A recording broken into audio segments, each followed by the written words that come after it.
As shown in the first part of this investigation, the famous Colosseum in Rome was not built in the 1st century AD.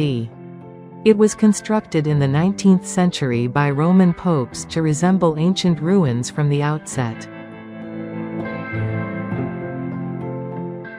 Let us consider the following question: why would the popes in the 19th century choose to construct the Colosseum specifically? If they wanted to erect some grand ancient structure in Italian Rome, why did they decide on an amphitheater? Why not the ruins of some gigantic palace or temple?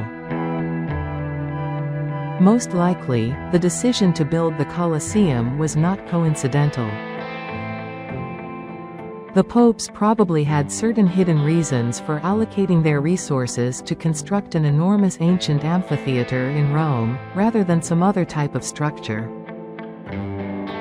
If we turn to the reconstruction proposed by the authors of the New Chronology, according to which the Roman popes were refugees from Constantinople who moved to Italy around 1453, it becomes evident that their reasons were likely rooted in memories of a massive amphitheater that once stood in Constantinople before their flight.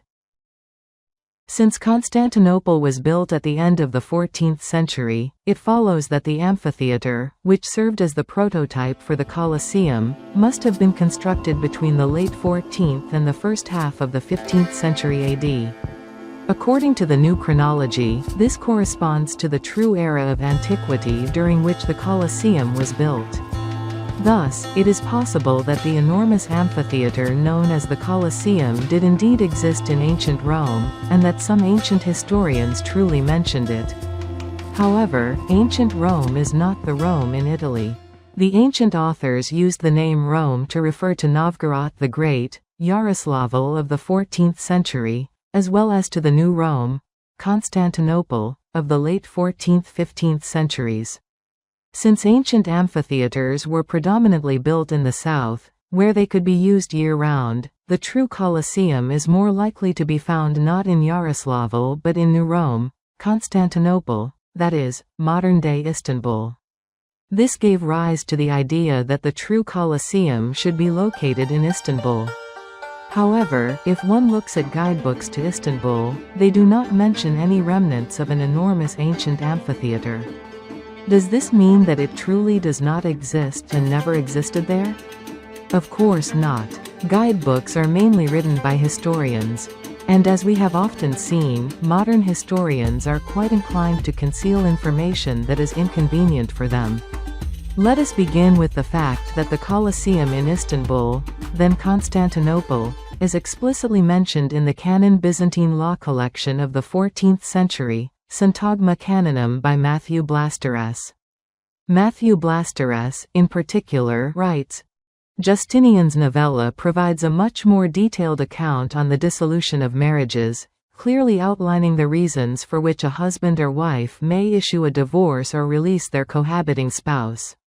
The husband sends a letter of divorce to the wife and retains her dowry for himself for the following reasons: if she goes to horse races, spectacles, or the Colosseum to watch, without her husband's knowledge or against his prohibition. It is absolutely clear that the Colosseum mentioned by Matthew Blasteres was located specifically in Constantinople, where Blasteres lived and worked, and not in the distant Italian Rome. Moreover, when speaking of the Colosseum, Blasteres directly refers to a decree by Emperor Justinian, who reigned in Constantinople. Thus, it appears that in the 14th–15th centuries, there indeed existed a Colosseum in Constantinople. Let us now turn to old maps of Istanbul. What do they reveal? Here we come across an astonishing discovery. The Colosseum is quite openly depicted on most old maps of Istanbul.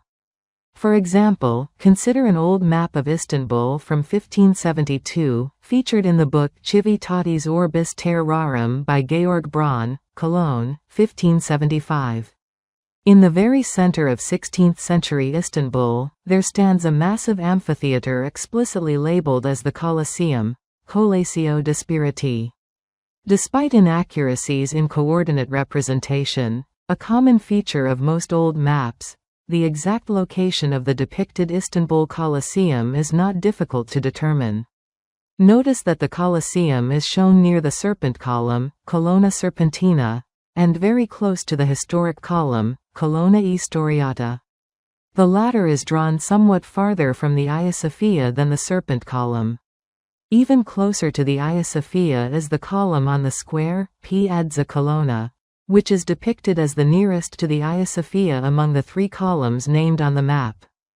Further note that the number of named columns on the 1572 map near the Hagia Sophia exactly matches the number of obelisks and columns currently standing at the Hippodrome near the Hagia Sophia.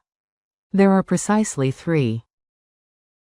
Moving away from the Hagia Sophia, these are the Egyptian obelisk, or obelisk of Theodosius, the serpent column, and the Constantine's obelisk, or the walled obelisk.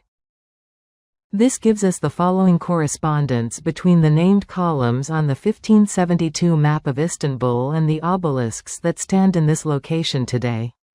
The Egyptian obelisk in Istanbul corresponds to Piazza Colonna, column on the square, on the map. It is the closest to the Hagia Sophia among all the columns and obelisks on the Hippodrome. The serpent column is named on the map with its contemporary name, Colonna Serpentina. It is correctly placed on the map between the Egyptian obelisk and the Constantine's obelisk. The Constantine's obelisk, the walled obelisk, corresponds to Colonna Istoriata, historic column, on the map. It is located at the farthest end of the Hippodrome from the Hagia Sophia. This is a section of the 1572 map of Istanbul, highlighting the Colosseum, the Hagia Sophia, and all 3 columns named on the map. Their relative positions exactly correspond to the relative positions of the Hagia Sophia and the 3 obelisks currently standing at the Istanbul Hippodrome. Moreover, the middle one, the serpent column, is marked on the map with the same name it is called today. Thus, we come to the unequivocal conclusion that the remains of the Colosseum in Istanbul should be sought near the Constantine's obelisk, at the opposite end of the Hippodrome from the Hagia Sophia. Indeed, this is precisely where the ruins of a massive amphitheater are located in modern Istanbul. The amphitheater arena is heavily damaged, but the remaining sections of its walls are sufficient to assess its colossal size.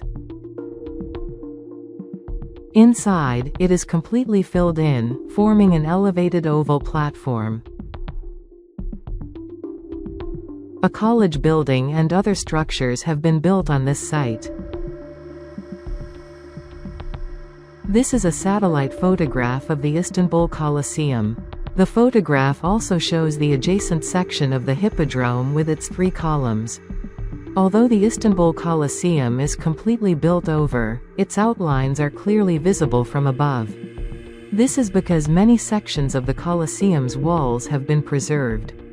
Where the walls are no longer standing, the surrounding streets still follow the former outline of the structure.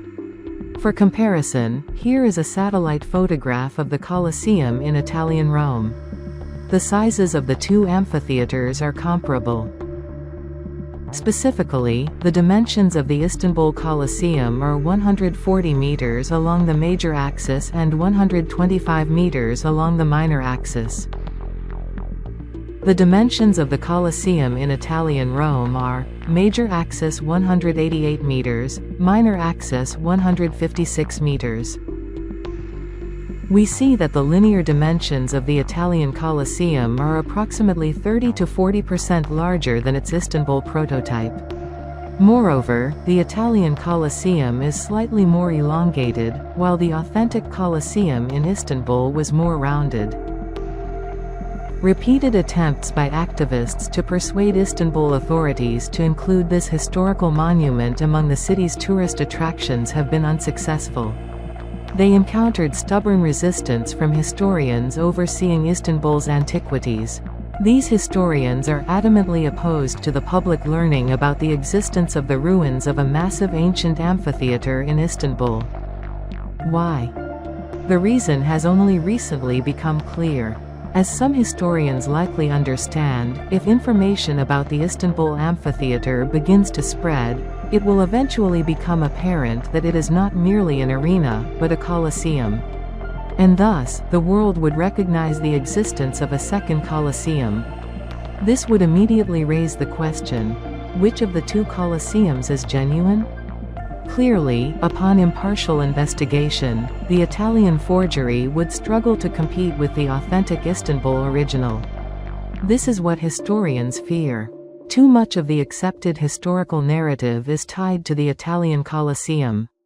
If the Roman Colosseum is revealed to be a forgery, the entire framework of Scaligerian history, closely intertwined with the history of Rome, could begin to unravel.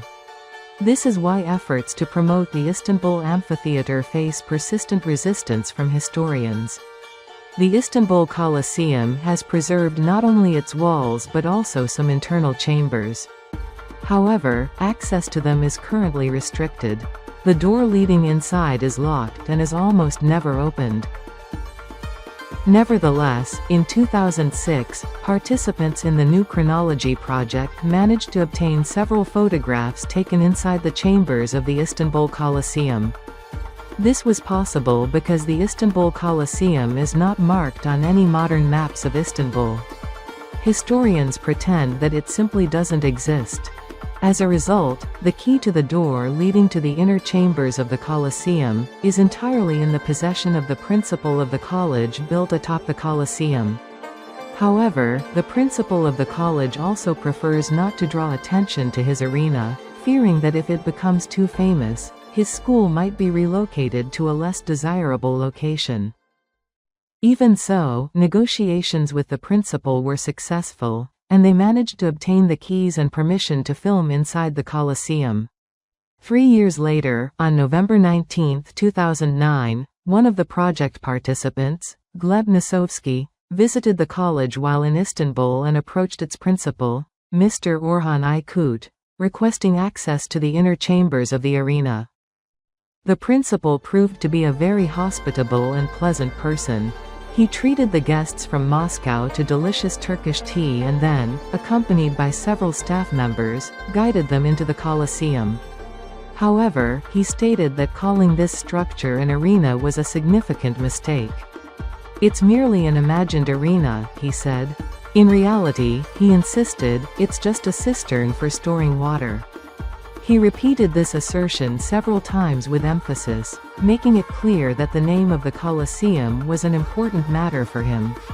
By that time, after analyzing the photographs, it had already become evident that the cistern theory did not hold water. Although there are indeed groundwater levels beneath the Istanbul Colosseum, this is likely what led someone to dub it a cistern. In reality, the groundwater beneath the Colosseum only serves to confirm that it is the genuine Colosseum described by ancient authors. Upon entering the Istanbul Colosseum, it becomes immediately clear that it is no cistern for water but a massive arena. The cistern tale was likely fabricated by historians, and the college principal merely repeated their narrative. Inside the Istanbul Colosseum lies a complex labyrinth of vaulted chambers and passageways, divided by thick, uneven walls. These walls are constructed from ancient flat bricks, lime concrete, and, partially, white stone. A comparison of the brickwork in the Istanbul Colosseum with that of the Colosseum in Italian Rome is instructive. The two appear significantly different. In one case, we see genuine antiquity from the 14th–15th centuries. In the other, we see a 19th century remake. Interestingly, some of the basement chambers of the Istanbul Colosseum are partially filled with water. It's worth recalling that one of the legends about the ancient Colosseum claims it was built on the site of an ancient pond. Today, this legend is attributed to the Colosseum in Italian Rome. However, that structure stands on dry ground.